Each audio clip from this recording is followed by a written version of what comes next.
All right, ladies and gentlemen, I welcome you back. Now, bear with me because you may not have heard of the dark side of the internet. And I don't mean, like regular, X-rated porn sites and stuff. I mean the real dark side of the internet, where someone might be going to jail for what he was allegedly running. We're talking about the latest in the trials of Ross Ulbricht, the alleged mastermind behind the illegal Silk Road online marketplace, throughout which individuals have bought and sold drugs, attempted to hire people to carry out killings, and more illicit behavior, all through the use of bitcoins.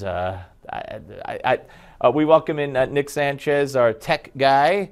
Welcome, sir. Thanks for having me Usually back. you have gadgets to show me. I get really excited. But yeah, no electric toothbrushes this yeah, time. I know. But all right, but you know what's going on with this guy, Ross Ulbricht. He's 30 years old. He's from California, and he's accused of all kinds of nefarious dealings on the internet that many of the charges could send him to jail for life. Right. So the prosecutors, they're holding the trial here in Manhattan, and federal prosecutors are charging him with being the site administrator of something called the Silk Road, which is a multi-million-dollar drug marketplace on the all right, that's a website. I don't want to advertise it, but that's was a website. Yes. Yeah, so okay. the Silk Road was hosted on what's called the deep web, sometimes called the dark net. And basically what that means is that it was accessible only by anonymous users. So they would download something called the Tor browser, which stands for the Onion Router, and that offers many layers of encryption. Many layers because of the onion. You got to like. Yeah. Right, so you have all these protections that anonymize your identity. Okay. You log on to the Silk Road, and then there it's basically like an Amazon or an eBay for drugs. You can buy everything from marijuana to rock heroin. And I was going to say, how do you pay for it? But you pay for it with bitcoins, which there's no credit card, there's no PayPal account. It's just very anonymous, right? Is that correct? That's correct. So in the digital realm, it used to be that drugs were sold, on the street corner or in an underground bodega. I would know, but I've heard, yes. Yeah. To be honest with you, and people mock me, I'm too much of a hypochondriac to have ever done illegal drugs. Plus, it's wrong, but I'm just too much of a hypochondriac, so I've never done it. For the record, but go ahead, I digress. Go ahead. Right, so the people who would be looking for something like that, they, normally they would patron some underground, off-the-record place in the real world. The Silk Road was the digital analog to that. In the real world, they would purchase those drugs in cash, right? Because that's anonymous. Yeah. And Bitcoin is essentially the cash equivalent in the digital realm. So everything is anonymous, from your browsing experience to the currency that you pay. All right, a stupid question, and we'll get back to this. But so once you bought the product with the bitcoins, don't they have to send it to an address? Does that go like to a P.O. box? And isn't that traceable though?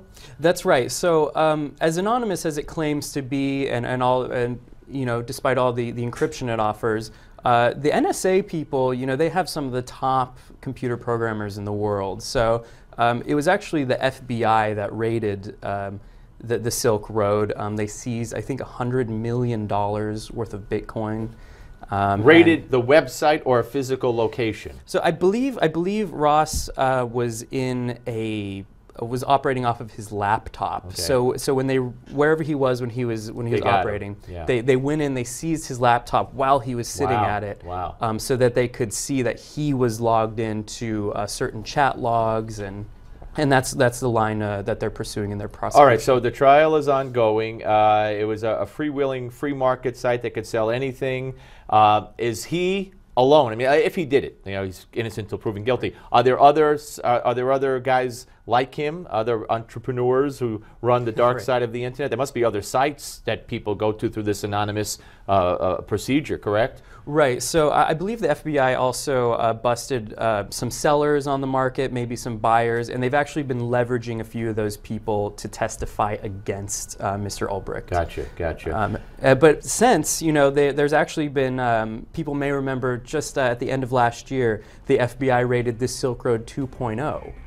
And that was run allegedly by a completely different person. Yeah, and so there's more of this out there, is what you're saying. It seems a little bit like the Hydra. You shut down one website and two more pop up in its place. Well, it's very interesting, and it's scary to think that this kind of thing exists. But on the internet. I guess anything is possible. We'll see how this trial develops. You'll keep us informed, I'm sure. Yeah, it's going. And you'll be back with products, goodies to show us? Yes, I'm on top of that. All right, Nick Sanchez, ladies and gentlemen, thank you, sir, as always. And we'll be back with the Malzberg panel. Don't go away.